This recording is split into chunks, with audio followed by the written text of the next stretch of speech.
Good day po, si Mark po ito dito sa Macoy Homestead. Kumusta po kayo? Sana ay all is well. Ngayong araw na to medyo kulimlim, pero nilabas ko pa rin. Ito, magpapastol ako ng aking mga kambing. Medyo naging busy po ako nitong mga nakaraang linggo. Wala akong masyadong na-upload na video dahil ng medyo maraming mga maintenance na ginawa dito sa amin. Kaya i-share ko sa inyo at ito yung mga bagay na tipong nung kabataan ko hindi ko masyadong iniintindi dahil nang sabihin na natin nandyan yung magulang natin para mag-asikaso ng mga ganitong mga issue, pero darating ang panahon kailangan nating malaman at hindi laging malakas ang ating magulang. Kumbaga tayo naman ang magtutuloy ng mga ganitong mga maintenance. Unahin ko na lang dun sa electrical nung apartment. Dahil sa sobrang tagal na rin nung apartment, nung malakas yung ulan, may leak na dun sa pinaka parang nagko-cover nung mga kontador ng metro ng kuryente. Nabasa yung isa. Nangyari is nasunog. So ang laking problema nang nangyari. Hanggang ngayon hindi pa rin tapos, hindi ko pa nakukumpleto yung mga dapat gawin dahil dahil nakapangalan sa mother ko yung sa kuryente, akong mag-aasikaso, so kailangan ko ng authorization letter, and then para bang i-report mo yan sa Meralco, then after sa Meralco papupuntahin ka sa city engineer's office para inspect nila kung okay na yung pagkaka-repair mo, then tsaka pa ulit makakabitan ng bagong yung metro, yung kontador.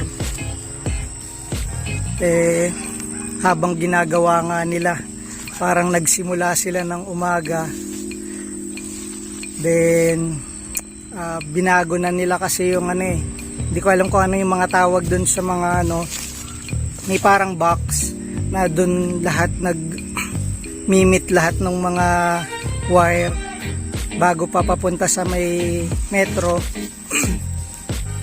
Tapos dahil yung mga breaker mga luma na rin, sira na, pinalitan rin. So inabot sila ng gabi para ma-restore ang kuryente, pero okay lang din kasi ito yung mga bagay na para bang hindi mo siya pwedeng apurahin, hindi mo siya pwedeng madaliin. Para din tong mga painting na hindi mo pwedeng i-rush, parang yung kasabihang you cannot rush art. So yun, although naibalik na ang kulang na lang is yung mismong metro, kasi dahil nang kailangan nga ng clearance galing sa city engineer's office. So antayin ko pang mapirmahan ng mother ko yung authorization letter na ako yung tatayong para maglakad ng mga papeles. Yun. Then isa pa is gaya nung mga water leak, hindi mo madidiscover yung mga water leak unless na bigla na lang tumaas yung bill mo. So kaya mauobliga ka pag dumating na yung bill mo na hanapin yung mga leak na ganun, dahil hindi yun yung natural na kinukonsumo mo sa monthly na konsumo mo sa tubig. So yun, ni-repair din yun. And then lastly is yung pag-a-apply ng bagong tubig, linya ng patubig. Ito, share ko sa inyo yung mga requirements para at least may idea kayo. Once na sabihin nating magpatayo kayo ng bahay, syempre a-applyan niya ng kuryente tsaka ng tubig. So mangangailangan kayo ng unang-una sa lahat is title ng lupa. And then kung hindi naman siya hindi pa siya titled, kailangan mo nung tax declaration ng lote. Kaso mahirap niyan. Kagaya ng dito sa amin, hindi pa siya naililipat yung sa pangalan ng mga dapat na may-ari na niya. So obligado na ganun pa rin, parang may authorization letter pa rin ikaw na kukunin at papipirmahan mo yun sa mga magkakapatid na kung yung may-ari nung lote, para lang makabitan. At saka aside sa title o tax declaration is hihingi ka ng barangay clearance para magpakabit ng tubig. So yun yung dalawang mahalagang kailangan mong meron ka para makabitan ka ng linya ng tubig. At the same time, ganun din sa kuryente. Yun yung mga kakailanganin mo. So ito, papakita ko sa inyo yung mga clips habang ginagawa yung mga maintenance na nangyari 2 weeks ago.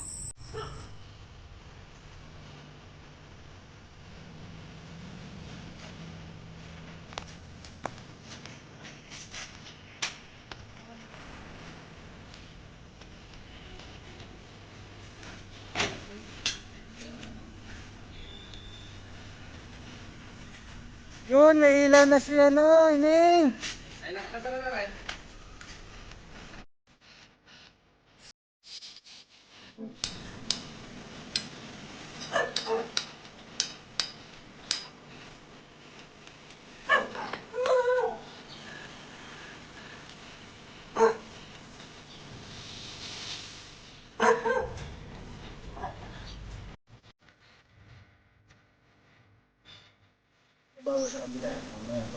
Aba, yun yung...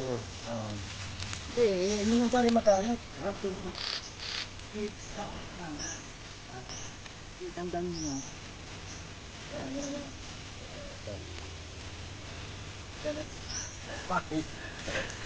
Yan. Ano nga ba sa video? Makikita po sa mga yomse.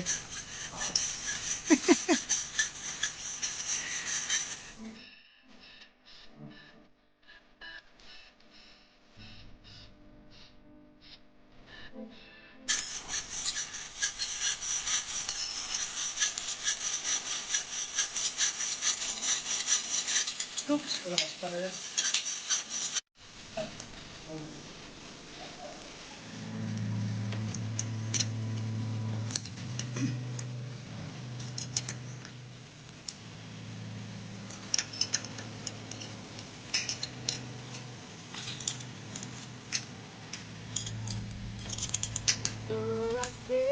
Anong course? Education. Ba, talagang, ayun, hihingi ka ng tips din kay anak, kay kaka. Parehang ano professor.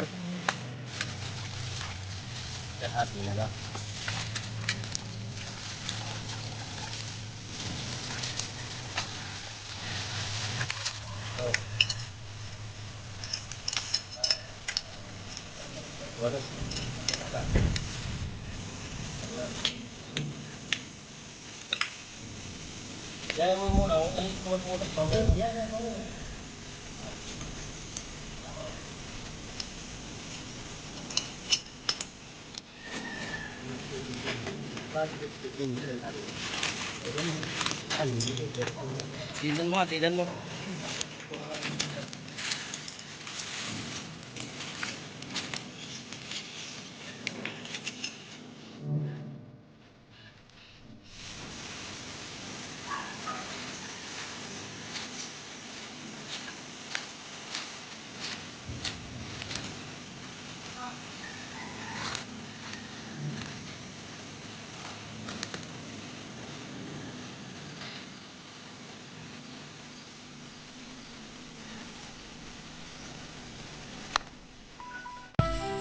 Papasalamat nga pala ako kay Kuya Ramil at saka kay Justin. Sila yung mga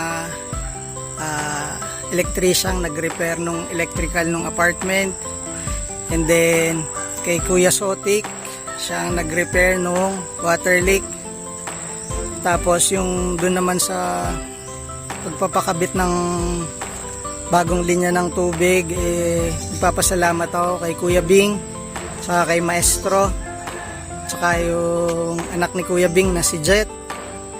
Yun po. So thank you guys for watching.